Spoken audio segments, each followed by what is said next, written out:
The eternal question: what does it mean to be human? Look at me.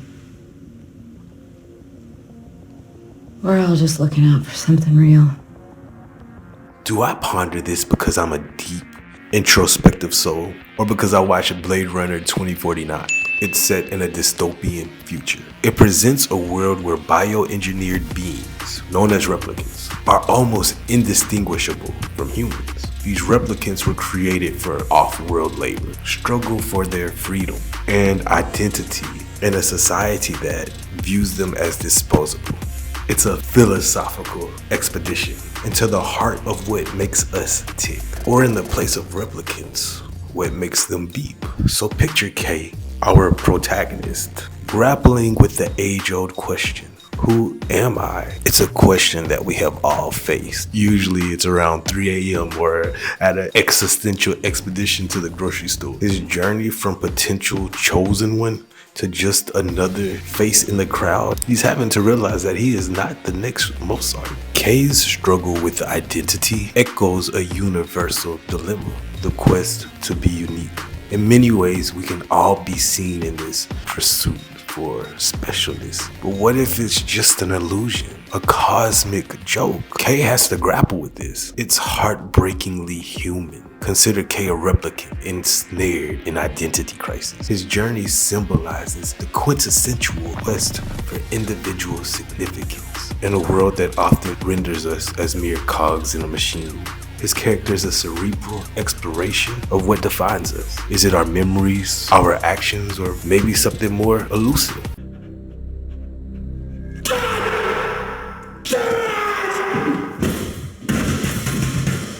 And then there's love. As complex as any character with a paradox for a name should be, she oscillates between robotic obedience and flashes of raw emotion. Kind of like a coffee machine that either gives you espresso or just hot water. Are her feelings real? They certainly look real. She seems to hold such raw feelings. More than any other replicant, it seemed like she yearned for connection.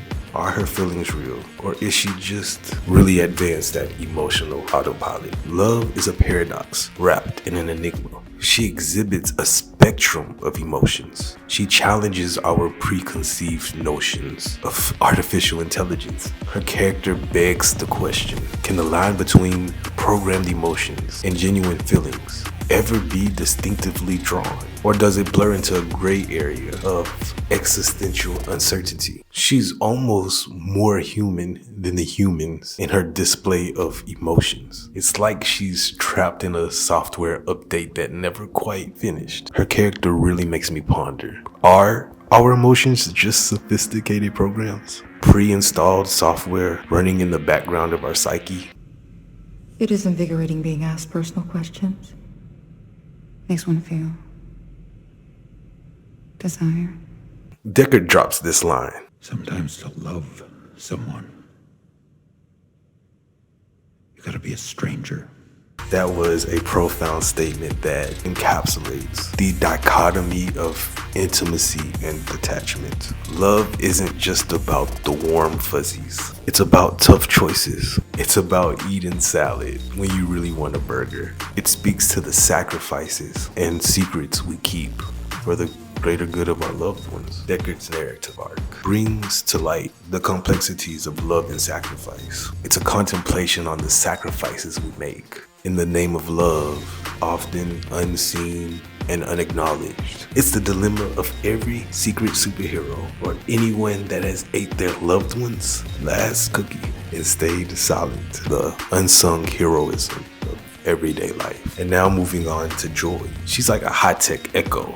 Joy is a digital companion that might be more real than many of our social media friends, reflecting Kay's desires. Is there anything more to her? It's the classic AI conundrum. Are they indeed just mirrors? Is she a programmed personality, reflecting our own need for a connection that we long for? Or emergent consciousness? It's something to the effect of, does Siri get lonely? Are we truly autonomous, or simply products of our environment and experiences? Joy really makes us question what is sentience. She helps to pose the question of Authenticity in relationships. Is it better to have a perfect programmed partner or one who forgets to take out the trash? Joy and Kay's bond. It challenges our understanding of connection in a digital age. So Deckard's dog, real or not?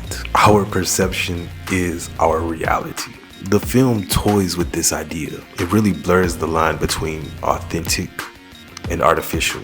It is a lot like social media. What's real? What's for show? And does that distinction even matter if it feels genuine? The ambiguity of Deckard's dog. It serves as a metaphor for our perception of reality. In a world increasingly dominated by virtual experiences, what does remain of the authentic self? Is Deckard's dog real? Does it matter? In a world where online profiles often show ideal versions of ourselves, what's real anyways? The film nudges us to ponder if authenticity matters less than the meaning we derive from our experiences. But I liked what Deckard had to say when Kay asked if the dog was real.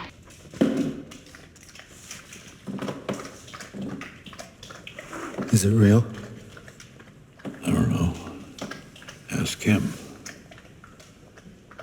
So Dr. Anna Stelline is a memory maker for the replicants, a dream weaver. The revelation that Kay's pivotal memories are hers, it's a twist that could make us question the very fabric of our own being.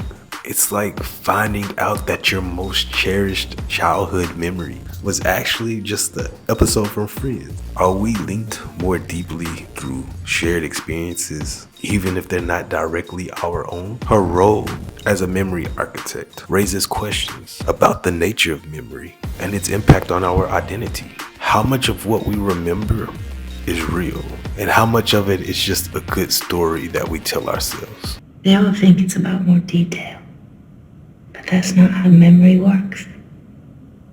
We recall with our feelings. Anything real should be a mess. Blade Runner is a philosophical odyssey that challenges us to contemplate the essence of our being. In exploring these fictional lives, we learn more about our own. So my greatest takeaways: identity, emotion, and reality are a lot more fluid than we think. We're all just fancy robots on an existential conveyor belt. But it's a fascinating ride, one that makes us look inward and question the essence of our being. Beautifully chaotic existence. And perhaps in this quest, we find reflections of our own complexities and contradictions. All right, thanks for watching the video. Thrive.